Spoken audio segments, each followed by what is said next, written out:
Tahu nggak di Perjanjian Lama ada berapa buku? Ya, ada berapa buku, suster? Nggak ada suster di sini.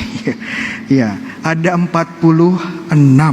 Ya, jangan lupa ya, ditanya 46 ya. Tahu nggak dalam tradisi gereja Katolik buku Perjanjian Lama dibagi dalam berapa bagian besar atau dibagi dalam berapa kelompok besar? Ya. Dibagi dalam 4 bagian besar. Ya. Bagian ini apa saja, Romo? Bagian yang pertama atau kategori pertama ini disebut sebagai buku-buku Musa, atau yang disebut juga sebagai hukum atau Taurat. Ya, ada 5.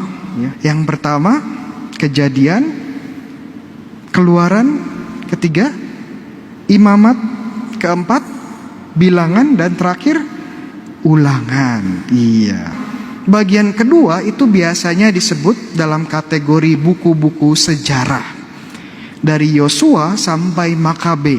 Ya, jadi ini cerita bangsa Israel, sejarah bangsa Israel yang mulai menetap di tanah Kanaan sampai kedatangan bangsa Yunani, ya, bangsa Romawi. Ceritanya panjang, ya. Ini kategori kedua. Buku-bukunya seperti Yosua, Hakim-Hakim, ya, Samuel 1-2, ya, apalagi Tawarikh dan seterusnya. Kategori ketiga ada yang tahu? Buku-buku para nabi, ya. Jadi yang pertama hukum, kedua buku-buku sejarah, ketiga buku-buku para nabi. Siapa saja isinya? Ya, ini juga dibagi 2 lagi ya. Ada nabi besar sama ada nabi kecil ya. Nabi besar ada berapa? Ada 4 juga. Nabi kecil ada berapa? 12. Kenapa disebut nabi besar, Romo? Karena badannya besar ya, bukan ya. Karena ini buku-bukunya relatif lebih panjang dari nabi-nabi kecil. Nabi kecil karena bukunya pendek-pendek, ya, rata-rata pendek. Contoh nabi besar ada 4 ya.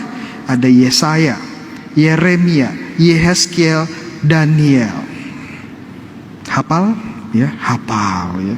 Contohnya Yesaya ada berapa bab? Ada 66 bab.